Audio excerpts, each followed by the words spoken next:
혹시 여러분 요즘 들어 뱃살이 유난히 잘 안 빠진다거나 혈당이 조금만 방심하면 금방 올라가는 느낌이 드시나요? 분명 예전보다 식사량도 줄였고 기름진 음식을 그렇게 많이 먹는 것도 아닌데 희한하게도 뱃살만은 꼭 고집스러운 나무마디처럼 버티고 서 있죠. 그래서 밥을 덜 먹어야 하나? 운동을 더 해야 하나? 혹시 내가 의지가 약해진 걸까 하고 스스로를 탓하게 되기도 합니다. 그런데 여러분, 오늘 제가 드릴 이야기는 이 모든 고민을 완전히 다른 방향으로 바라보게 할 것입니다. 소금물 한 잔 일주일만 마시면 뱃살이 빠지고 혈당이 안정됩니다. 단순한 말처럼 들리지만 이 말은 결코 감정적 위로가 아니고 몇몇 분들만의 행운 이야기나 유행성 민간요법도 아닙니다. 아주 구체적이고 명확한 원리가 있고 실제 환자분들에서 반복적으로 확인된 변화이기도 합니다. 많은 분들이 뱃살과 혈당 문제를 겪을 때 제일 먼저 떠올리는 건 먹는 양을 줄이는 것이고 다음은 운동을 더 해야 한다는 생각입니다. 그런데 이렇게 해도 별다른 변화가 없을 때는 한 가지 사실을 의심해야 합니다. 문제는 음식이 아니라 몸속의 세포 상태일 수 있다는 사실입니다. 젊을 때 우리 세포는 말랑말랑하고 유연해서 마치 깨끗한 스펀지처럼 영양분을 쏙쏙 빨아들이고 불필요한 노폐물을 금방 밀어내는 구조였습니다. 그런데 나이가 들면서 이 세포가 점점 딱딱해지고 문이 잘 열리지 않는 창고처럼 변하기 시작합니다. 그러면 어떤 일이 벌어질까요? 우리가 먹는 영양분과 당분이 제때 세포 안으로 들어가지 못해 혈액 속에서 바람처럼 떠다녀가 결국 지방으로 바뀌어 뱃살로 쌓이고 혈당은 혈당대로 조절이 안 되는 악순환이 생기는 겁니다. 20대에서 40대, 50대를 지나면서 운동을 해도 금방 지치고 물을 아무리 마셔도 갈증이 채 가시지 않고 아침에 입맛이 뚝 떨어지는 날들이 늘어나는 것이죠. 이 모든 신호가 가리키는 공통된 원인은 바로 미네랄 불균형입니다. 그리고 이 문제를 아침 단 한 잔으로 되돌리는 방법이 있습니다. 바로 소금물입니다. 잠시만요. 여기서 말하는 소금물은 짜게 먹으라는 뜻이 아닙니다. 일반적으로 식사 때 들어가는 과한 염분과는 완전히 다른 개념입니다. 아침 공복에 미지근한 물에 소금 한 꼬집을 넣어 마시면 밤새 말라붙어 있던 세포가 다시 문을 열고 다시 일을 시작하는 회복 과정이 작동합니다. 사실 이 과정은 의학적으로도 아주 명료합니다. 나트륨을 비롯한 미네랄이 세포막의 이온 통로를 열어 포도당이 세포 안으로 들어가도록 돕는 것이죠.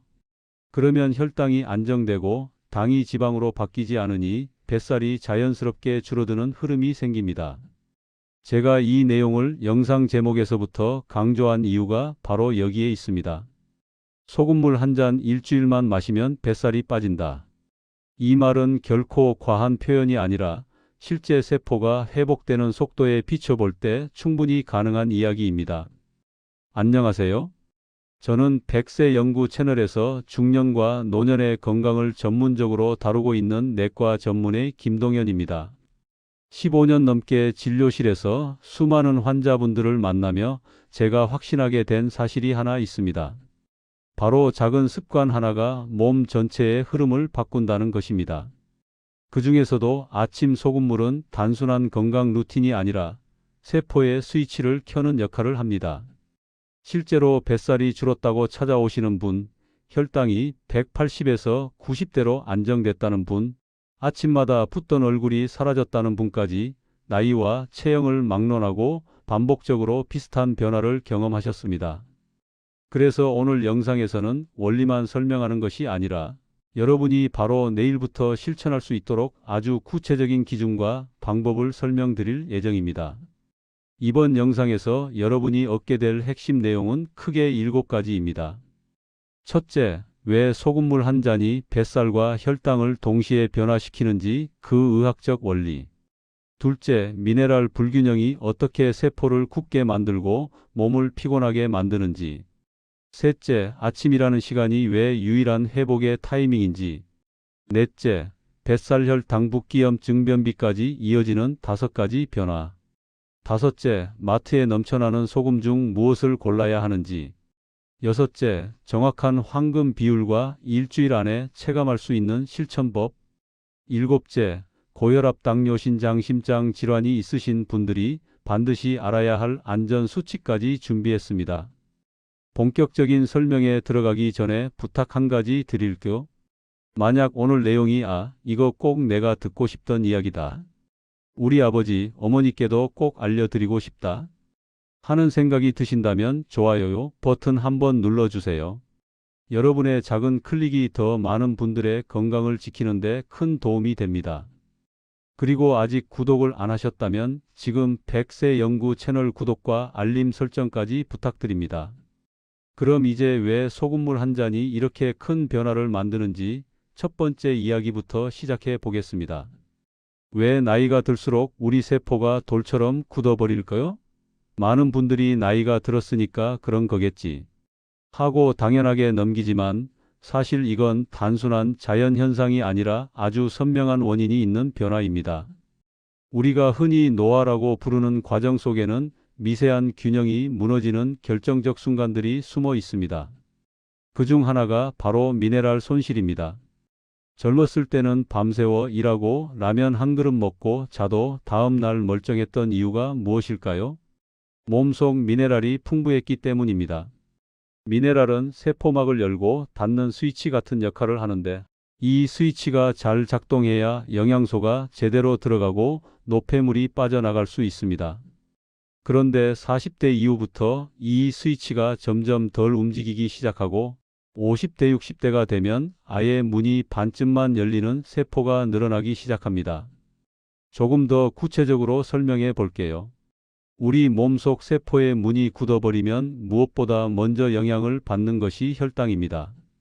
포도당이 세포 안으로 들어가야 에너지가 되는데, 문이 잘 열리지 않으니 혈액 속에서 떠돌기만 하고 에너지로 쓰이지 못합니다.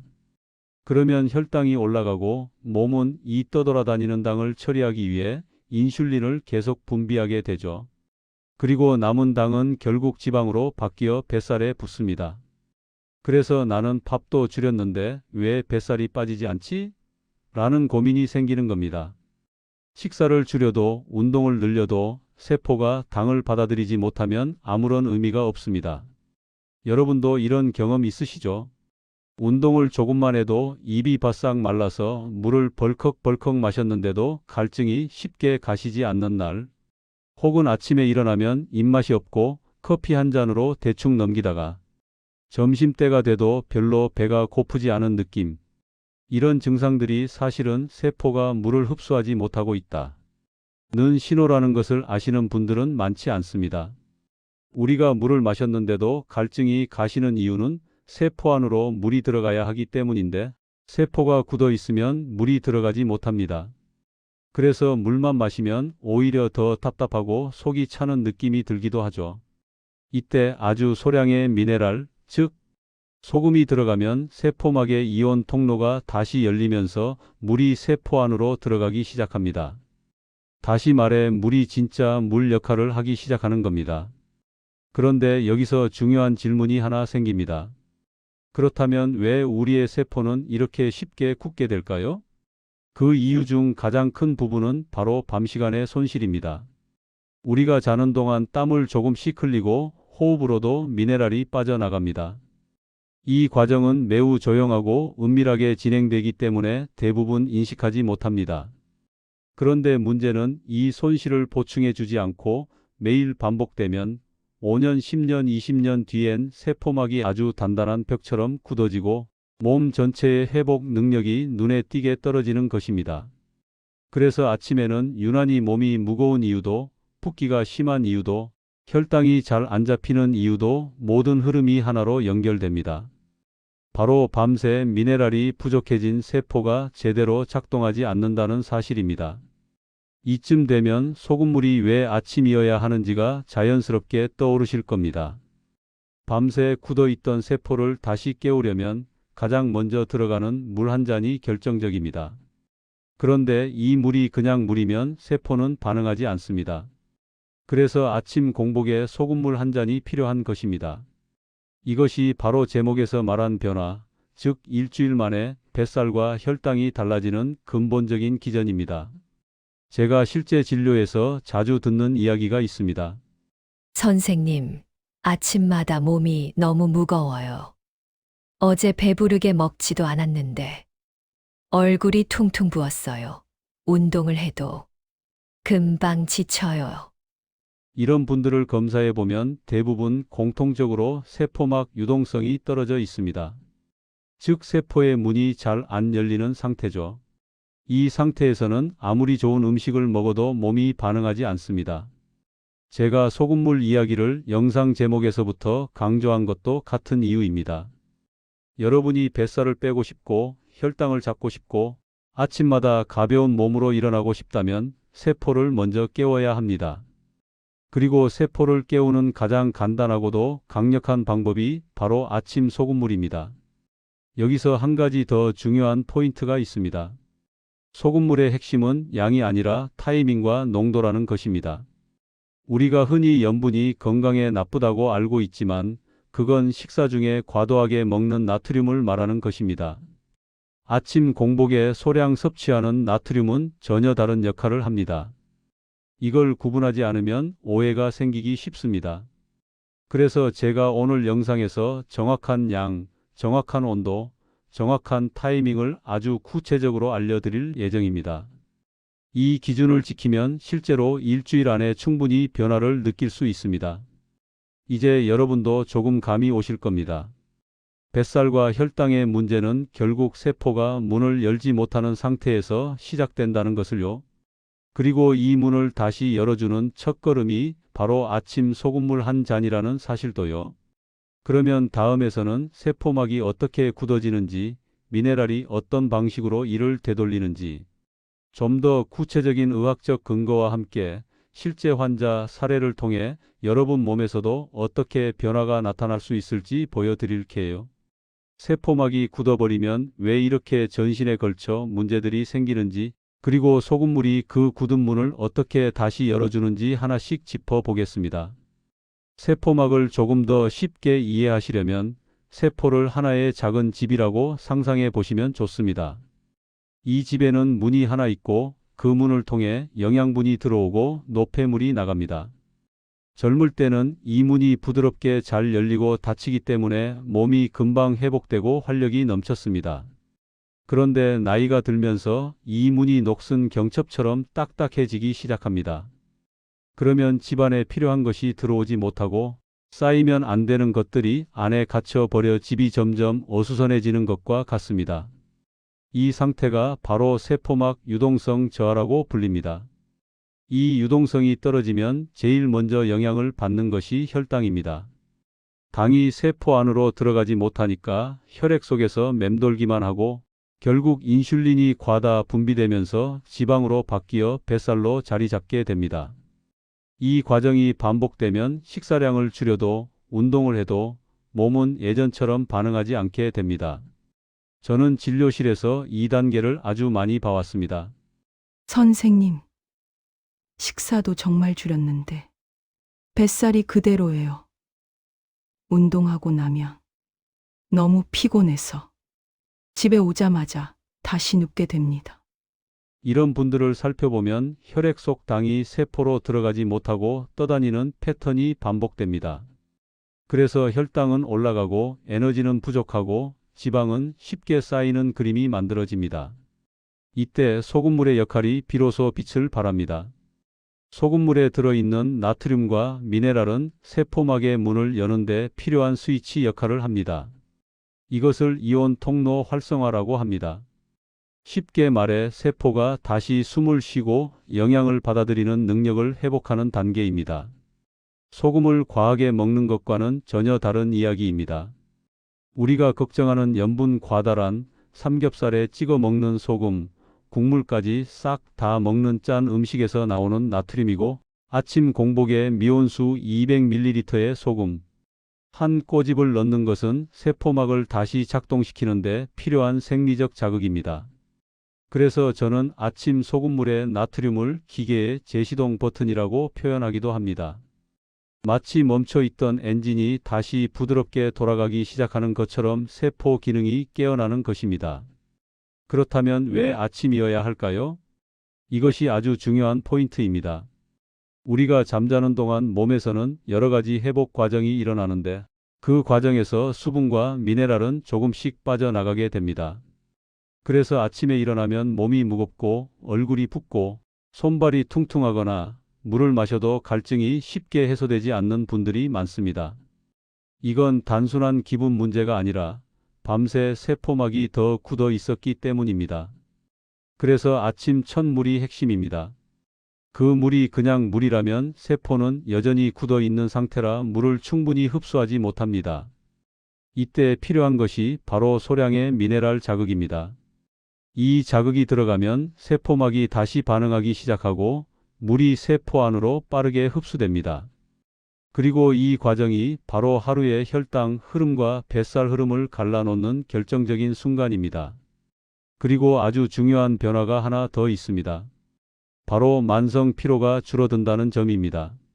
세포가 에너지를 만들지 못하면 몸은 아침부터 낮까지 계속 지친 상태를 유지합니다. 그런데 세포의 문이 다시 열려 포도당이 세포 안으로 들어가기 시작하면 몸은 오랜만에 제자리로 돌아온 것처럼 에너지를 만들기 시작합니다. 그래서 많은 분들이 아침부터 덜 피곤하다, 집안일을 해도 숨이 덜 찬다 라고 말씀하십니다. 이 부분은 단순한 느낌이 아니라 아주 정확한 생리적 변화입니다.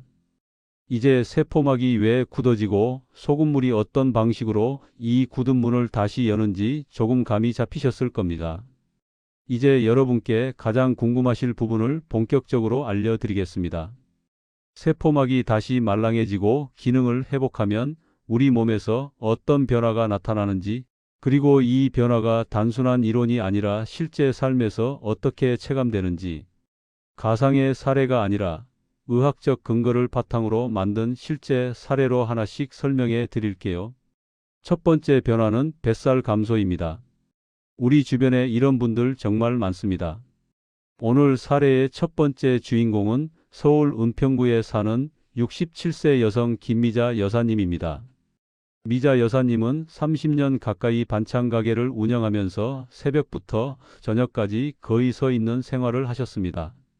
운동은 따로 할 시간이 없었지만 그 대신 식사를 아주 가볍게 드시고 저녁은 늘 건너뛰다시피 하셨습니다. 그런데 이상하게도 뱃살은 점점 나오고 치마 허리는 계속 늘려야 했습니다.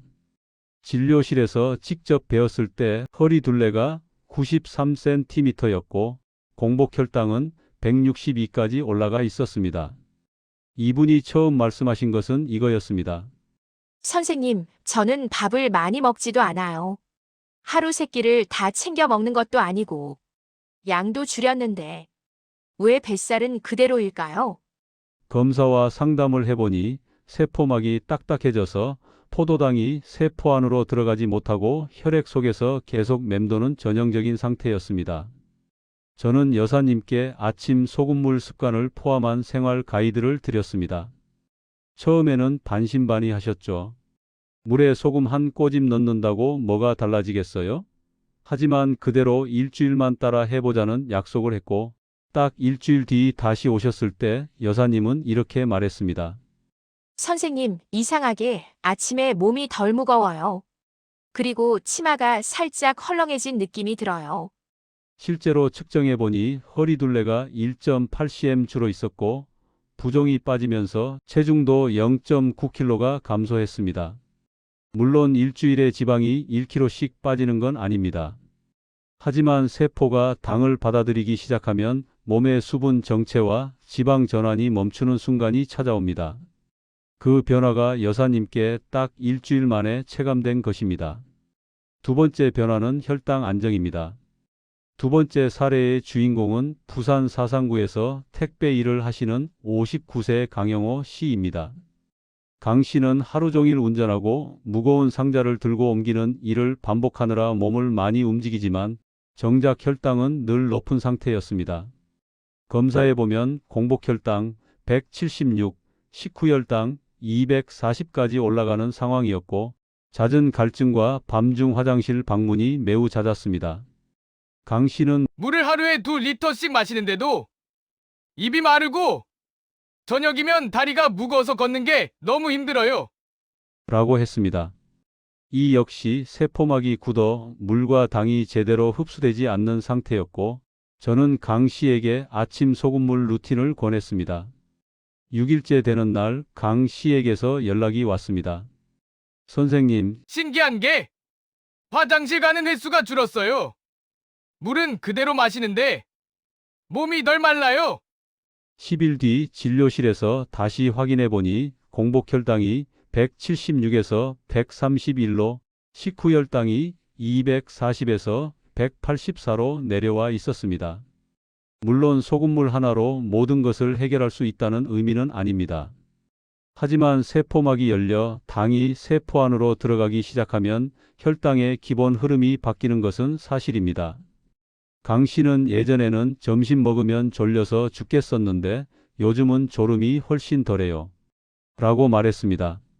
이것 역시 당이 혈액 속에서 떠다니며 인슐린을 폭발적으로 분비시키는 과정이 완화되었기 때문입니다. 세 번째 변화는 붓기 감소와 피부 개선입니다. 이 부분은 특히 60대 이후 여성분들께 많이 나타나는 변화입니다. 세 번째 사례는 충남 천안에 사는 63세 이정순 여사님, 전업주부입니다. 여사님은 아침마다 눈꺼풀이 부어서 잘 떠지지 않고 발등이 눌려 신발이 꽉 끼는 현상 때문에 외출을 꺼리고 있었습니다. 아침 약속은 절대 못 잡아요.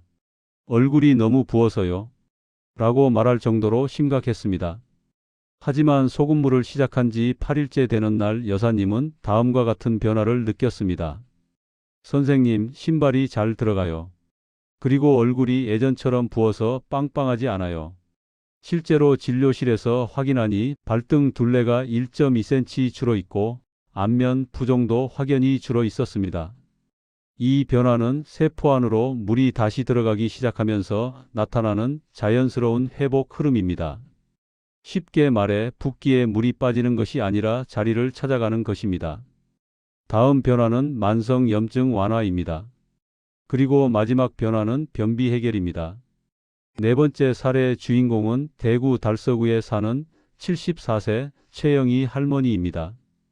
20년 넘게 변비를 앓고 계셨고 3일에 한 번, 심할 때는 4, 5일에 한 번씩 힘겹게 배변하시는 상태였습니다.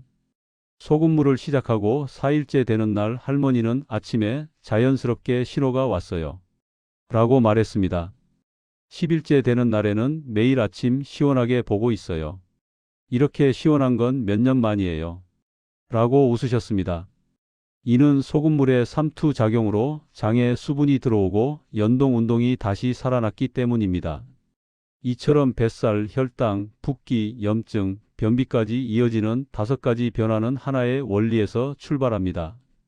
바로 세포막이 다시 열린다는 것입니다. 세포가 제대로 작동하면 몸은 스스로 균형을 되찾습니다. 소금물은 바로 그 첫 단추를 꿰는 역할을 합니다. 여러분, 이렇게 4가지 변화까지 들으셨다면 이제 가장 궁금한 질문이 하나 남았을 겁니다. 그럼 어떤 소금을 넣어야 제목처럼 뱃살이 빠지고 혈당이 잡히는 건가요? 아주 중요한 질문입니다. 결론부터 말씀드리면 모든 소금이 다 같은 소금이 아니다라는 사실을 정확히 아셔야 합니다.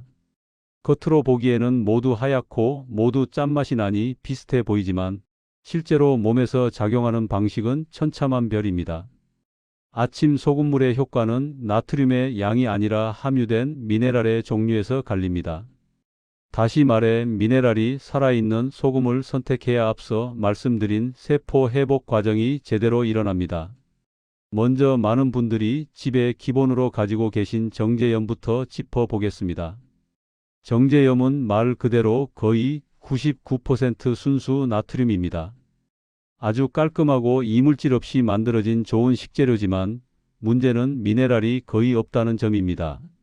아침 소금물의 핵심은 세포막의 이온 통로를 열어주는 미네랄 자극인데 정제염은 이 역할을 거의 하지 못합니다. 그래서 아침 소금물에 정제염을 넣어서 마시면 효과가 떨어질 수밖에 없습니다. 제가 진료실에서도 가장 많이 하는 말이 이것입니다. 맛소금이나 정제염은 음식 조리용이지 아침 소금물용은 아니다. 그렇다면 많은 분들이 건강에 좋다고 알고 있는 천일염은 어떨까요? 천일염은 바닷물을 햇빛과 바람으로 말려 만든 소금이기 때문에 자연적으로 마그네슘, 칼슘, 칼륨 같은 미네랄이 남아 있습니다. 그래서 색이 완전한 순백색이 아니라 약간 회색빛을 띱니다. 이 미네랄 성분 덕분에 천일염은 아침 소금물로 사용하기에 충분히 좋습니다. 가격도 부담이 없고 장기간 사용하기에 적합합니다. 실제로 제 환자분들 중 아침 소금물을 오래 해오신 분들은 대부분 천일염을 사용해도 충분한 변화를 경험하셨습니다. 하지만 천일염보다 조금 더 깊이 가보면 더 다양한 고급 소금들이 있습니다. 예를 들어 죽염이 있습니다. 죽염은 천일염을 대나무 속에 넣고 소나무 장작으로 고열해서 구워낸 소금입니다. 구울 때마다 불순물이 제거되고 미네랄이 농축되며 알칼리도가 올라가서 몸의 산성화를 완화하는 효과가 있다고 알려져 있습니다. 3번 구운 것부터 9번까지 있는데 구울수록 가격이 올라갑니다. 실제로 죽염을 사용하는 분들 중에는 쓰지 않고 부드럽다, 목 넘김이 좋다라고 표현하는 분들도 있습니다. 하지만 죽염의 실제 효과가 천일염보다 몇 배나 더 뛰어난가 하면 그 정도의 큰 차이가 있는 것은 아닙니다. 분명 좋긴 하지만 가격 대비 효율을 생각하면 꼭 죽염을 고집할 필요는 없습니다. 다음은 많은 분들이 한 번쯤 들어보셨을 히말라야 핑크 솔트입니다.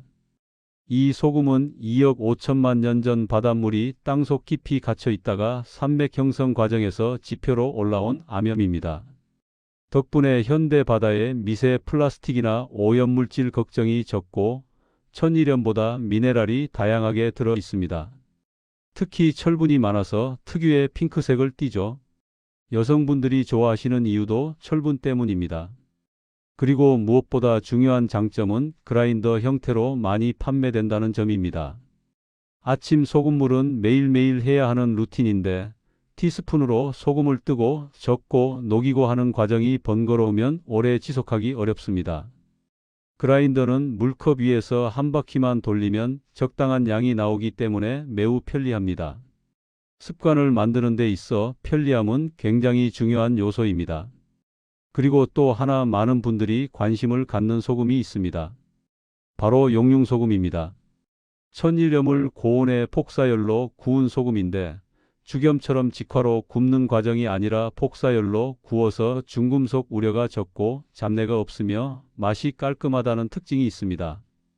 미네랄 구성도 균형 잡혀 있고 가격도 적당한 편이라 요즘 많이 찾는 추세입니다. 저 역시 환자분들께 추천하라고 하면 천일염, 핑크솔트, 용융소금 3가지 중에서 선택하도록 말씀드립니다. 이유는 간단합니다. 지속 가능성, 편리함, 안정성, 이 3가지 기준을 만족하기 때문입니다. 여기서 여러분이 반드시 기억하셔야 할 포인트가 하나 더 있습니다. 바로 소금들끼리 효과 차이는 극적으로 크지 않다는 것입니다. 제가 직접 경험한 바로는 천일염만 사용해도 충분히 원하는 변화를 얻을 수 있었고 많은 환자분들도 마찬가지였습니다. 죽염이나 핑크 솔트로 바꾸면 약간 더 부드럽다, 목 넘김이 좋다, 혹은 속이 편안하다 정도의 차이는 있었지만 뱃살이 2배로 빠진다거나 혈당이 폭발적으로 내려가는 변화가 나타나는 건 아니었습니다. 즉 중요한 건 소금 자체의 차이가 아니라 꾸준히 가능한 소금을 선택하는 것입니다. 이제 여러분은 어떤 소금을 골라야 할지 충분히 감이 잡히실 겁니다. 이제부터는 바로 정확한 황금 비율, 아침 소금물 실천 방법, 일주일 안에 효과를 체감하려면 반드시 지켜야 할 핵심 포인트를 상세하게 정리해 드리겠습니다. 이 부분은 실천의 단계이기 때문에 조금만 집중해서 따라오시면 어렵지 않습니다. 여러분의 몸이 변화하는 가장 중요한 단계가 이제부터 시작됩니다. 어떤 소금을 선택해야 하는지까지 이해하셨다면 이제 남은 것은 얼마나, 언제, 어떻게 마셔야 하느냐입니다. 소금물은 분명 단순한 건강법입니다. 물에 소금 한 꼬집 넣어 마시면 되는 것이니까요. 하지만 이 단순한 습관 속에도 반드시 지켜야 하는 기준들이 있습니다. 이 기준을 정확히 지키느냐 아니냐가 여러분이 제목처럼 일주일 안에 변화를 느끼느냐 아니냐를 갈라놓습니다. 지금부터 이 황금 비율을 단계별로 아주 세밀하게 설명드릴게요. 먼저 가장 중요한 것은 타이밍입니다. 소금물은 반드시 아침 기상 직후 공복 상태에 마셔야 합니다.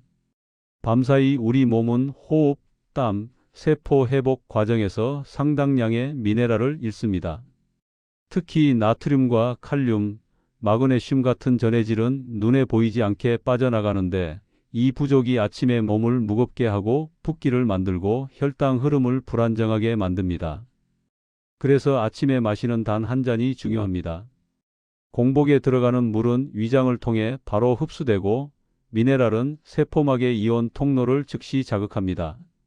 이 첫 자극이 하루 전체의 혈당과 에너지 흐름을 바꿉니다. 그래서 공복이 아닌 시간에 마시면 같은 효과를 기대하기 어렵습니다. 두 번째는 양용량입니다. 기준은 아주 명확합니다. 미지근한 물 200ml에 소금 한 꼬집 또는 그라인더 한 바퀴.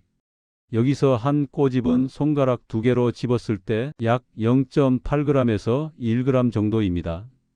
그라인더 한 바퀴 역시 비슷한 양으로 떨어지도록 설계되어 있습니다. 이 정도의 농도는 우리 몸의 체액 농도와 가장 유사한 수준이기 때문에 세포막에 가장 자연스럽게 흡수 자극을 줍니다. 반대로 너무 많이 넣으면 짜서 속이 쓰릴 수 있고 너무 적으면 자극이 약해 기대한 효과가 나타나지 않습니다. 그래서 정확한 농도가 중요합니다. 세 번째는 물의 온도입니다. 찬물은 위장을 갑자기 수축시키고 소금이 잘 녹지 않아서 흡수율을 떨어뜨립니다. 뜨거운 물은 구강 점막에서 미네랄 흡수를 방해하고 식도 움직임에도 불편함을 줄 수 있습니다. 그래서 체온에 가깝고 따뜻함이 살짝 느껴지는 정도, 즉 미지근한 물이 가장 좋습니다. 손등에 닿았을 때 뜨겁진 않은데 편안하다 정도면 됩니다. 네 번째는 마시는 속도입니다. 많은 분들이 바빠서 물을 한 번에 벌컥 마시는데 소금물은 그렇게 마시면 안 됩니다. 반드시 한 모금씩 입안에서 굴리고 넘긴다는 느낌으로 천천히 마셔야 합니다. 이유는 두 가지입니다. 첫째, 입안 점막에서 미네랄이 바로 흡수됩니다.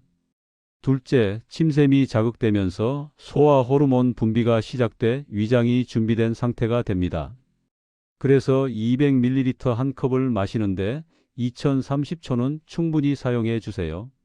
이렇게 천천히 마시면 세포가 순차적으로 깨어나는 느낌을 받게 됩니다. 다섯 번째는 20분 공복 유지입니다. 소금물을 마시고 나면 적어도 20분 동안은 아무것도 먹지 않아야 합니다. 이 시간 동안 미네랄이 세포막에 직접 작용하고 물이 세포로 들어가는 과정이 이루어지기 때문입니다. 너무 빨리 음식을 먹거나 커피를 마시면 흡수 흐름이 방해를 받고 효과가 반감될 수 있습니다. 20분은 길지 않습니다.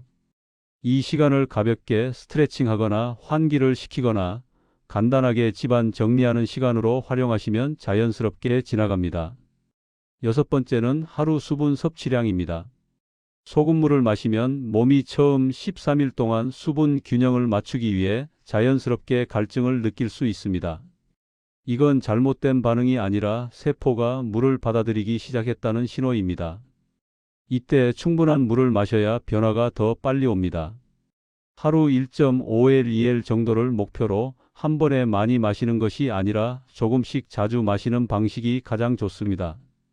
특히 오후 2시 이후에는 과도하게 마시면 밤에 소변이 잦아질 수 있으니 분산해서 마시면 더 좋습니다. 일곱 번째는 규칙성입니다. 소금물은 하루 빠지거나 일주일에 몇 번만 하는 것은 의미가 없습니다. 매일 같은 시간, 같은 과정, 같은 양으로 들어가야 세포막은 리듬을 기억합니다. 우리 몸은 규칙적인 패턴에서 가장 큰 회복력을 발휘하기 때문에 스마트폰 알람을 설정해서 매일 같은 시간에 마시는 루틴을 만들어 주세요. 특히 아침 기상 직후 5분 안에 마시면 하루 전체 컨디션이 달라집니다. 여덟 번째는 지속 기간입니다. 제목에서 말한 일주일 변화는 충분히 가능한 이야기이지만 세포막이 본격적으로 회복되려면 최소 3개월이 필요합니다. 일주일은 변화를 느끼는 첫 시작이고 3개월은 몸의 구조가 바뀌는 시간입니다. 그래서 제가 드리는 권장은 아주 단순합니다. 일단 일주일 해보고 괜찮으면 3개월 이어가세요. 그러면 세포막 유동성, 붓기, 혈당, 변비, 피부 상태까지 모두 눈에 띄게 안정됩니다. 그리고 마지막으로 하나 더 중요한 얘기예요. 욕심을 내지 않는다. 처음부터 너무 짜게 타면 속쓰림 두근거림이 생길 수 있습니다. 그래서 첫 3일은 손가락으로 아주 조금 0.5꼬집만 넣어 시작하세요. 몸이 거부 반응 없이 자연스럽게 받아들이면 그 뒤에 정확한 한 꼬집으로 넘어가면 됩니다. 이 단계만 지켜도 처음 며칠 동안 불편감 없이 부드럽게 적응할 수 있습니다. 이제 여러분은 아침 소금물의 핵심 공식, 황금 비율, 흡수 원리, 타이밍까지 모두 이해하셨습니다. 이제부터는 어떤 사람은 하면 안 되는지, 주의해야 할 증상은 무엇인지, 기존 약과의 궁합은 어떤지, 즉 이 건강법을 안전하게 유지하기 위한 실전 안전 수칙을 하나씩 정리해 드리겠습니다. 소금물은 누구에게나 적용되는 만능법이 아니기 때문에 이 안전 가이드는 반드시 들으셔야 합니다. 무엇이든 건강법은 효과만큼이나 안전이 중요합니다. 아무리 간단하고 자연스러운 방법이라도 몸 상태와 기존 질환에 따라 반응이 다를 수 있기 때문입니다. 소금물 역시 마찬가지입니다. 제대로만 실천하면 몸의 흐름을 안정시키고 세포의 기능을 되찾아주는 데 큰 도움이 되지만 특정 상황에서는 주의가 필요합니다. 지금부터 드리는 내용은 이 건강법을 안전하게 지속할 수 있도록 도와주는 핵심 가이드입니다. 특히 평소에 약을 복용 중이거나 만성 질환이 있는 분들은 이 부분을 꼭 들으셔야 합니다. 첫 번째로 고혈압 약을 복용 중인 분들입니다. 소금물 자체가 혈압을 폭발적으로 올리는 건강법은 아니지만 개개인의 체질과 약물 조합에 따라 나트륨 흡수가 예민하게 작용할 수 있습니다. 특히 이뇨제 계열을 드시는 분들은 체내 전해질 균형이 쉽게 흔들릴 수 있기 때문에 반드시 담당 의사와 상의 후 시작해야 합니다. 혈압이 잘 조절되고 있다면 문제없이 적용되는 경우가 많지만 최근에 혈압 변동이 심했다면 무리하게 시작하지 마세요. 두 번째는 신장 기능이 약한 분들입니다. 신장은 우리 몸의 미네랄 균형을 조절하는 기관입니다. 그래서 신장 기능이 정상의 30% 이하로 떨어져 있는 분들은 아주 소량의 소금 변화에도 민감하게 반응할 수 있습니다. 부종이 악화되거나 체액이 갑자기 늘어날 가능성도 있기 때문에 이런 경우에는 반드시 의사 상담이 필요합니다. 평소에 다리 부종이 심하거나 소변량이 급격히 줄어든 적이 있는 분들도 아주 신중하게 접근하셔야 합니다. 세 번째는 심장 질환이 있는 분들입니다. 심부전, 부정맥, 심장 판막 질환 혹은 심장 관련 약을 복용 중인 분들은 체내 나트륨과 수분 증가가 부담이 될 수 있습니다. 심장은 일정한 리듬과 압력 안에서 가장 안정적으로 움직이기 때문에 나트륨 섭취 변화가 그 리듬을 방해할 수 있습니다. 만약 기존에 심장약을 복용 중이시라면 소금물을 공복에 마시는 습관이 적절한지 꼭 진단받고 진행하셔야 합니다. 네 번째로 임신 중이거나 수유 중인 여성입니다. 이 시기에는 호르몬 변화로 인해 수분 저류가 쉽게 발생하고 염분 섭취가 부종과 혈압에 영향을 줄 수 있습니다. 또한 태아와 모유의 전해질 균형에도 영향을 줄 가능성이 있기 때문에 임신 수유 기간에는 소금물 건강법을 권하지 않습니다. 이 시기에는 몸 자체가 예민한 상태이기 때문에 소금물 같은 전해질 건강법도 조심스럽게 다뤄야 합니다. 다섯 번째로 기존 약과의 복용 간격은 반드시 지켜야 할 부분입니다. 소금물은 위장관 흡수 속도를 빠르게 만들기 때문에 약물 흡수에도 영향을 줄 수 있습니다. 그래서 기준은 아주 간단합니다. 아침에 일어나서 소금물 30분 뒤 약 복용. 이런 순서가 가장 안전합니다.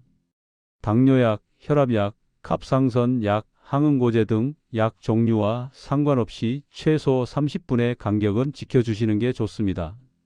특히 위산 억제 제 PPI, 혈당 조절제, 갑상선 호르몬제는 공복 흡수율이 중요한 약들이기 때문에 섞여서 들어가면 약효가 달라질 수 있습니다. 여섯 번째는 처음 나타날 수 있는 정상 반응과 중단해야 하는 위험 신호입니다. 먼저 정상 반응부터 설명드리면 소금물을 처음 35일 정도 적용하면 소변이 평소보다 자주 나올 수 있습니다.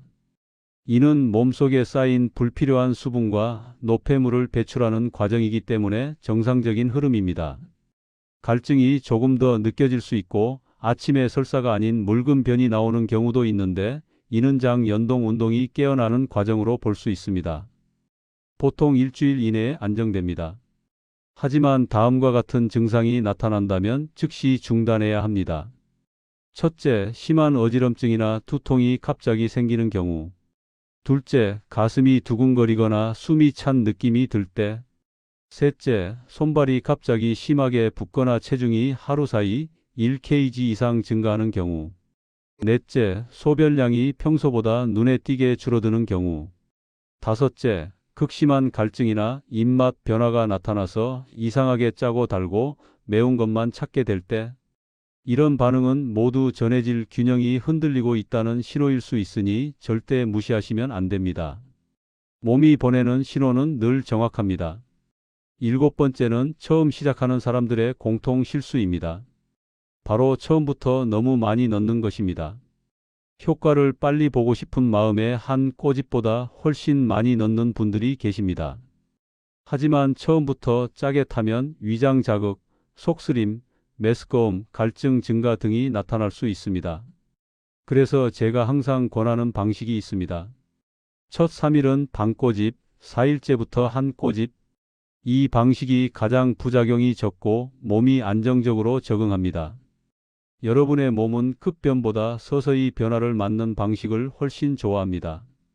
여덟 번째는 소금물 건강법의 마인드셋입니다. 소금물은 단기 다이어트법이 아닙니다. 세포 기능을 회복시키는 아주 기본적이고 기초적인 관리법입니다. 그래서 조급함보다는 꾸준함이 더 큰 변화를 만듭니다. 실제로 소금물을 시작한 분들 중 가장 성공적인 분들은 하루 1분도 되지 않는 이 습관을 꾸준히 반복한 사람들이었습니다.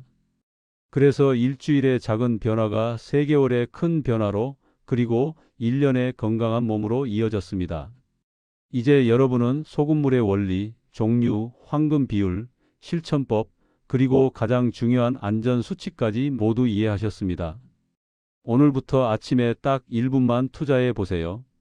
단 한 잔의 소금물이 여러분의 세포를 깨우고 뱃살과 혈당, 붓기, 염증, 장 기능까지 회복시키는 작은 출발점이 될 수 있습니다. 효과를 빨리 보려고 무리하지 말고 몸이 보내는 신호를 들으면서 천천히 그러나 꾸준히 이어가세요. 여러분의 몸은 분명 변화에 응답할 것입니다. 오늘 내용이 도움이 되었다면 구독, 좋아요 한번 눌러주시고 여러분의 경험도 댓글로 남겨주세요. 다른 분들께 큰 도움이 됩니다. 여러분 모두 건강하시고 평온한 하루가 되시길 바랍니다.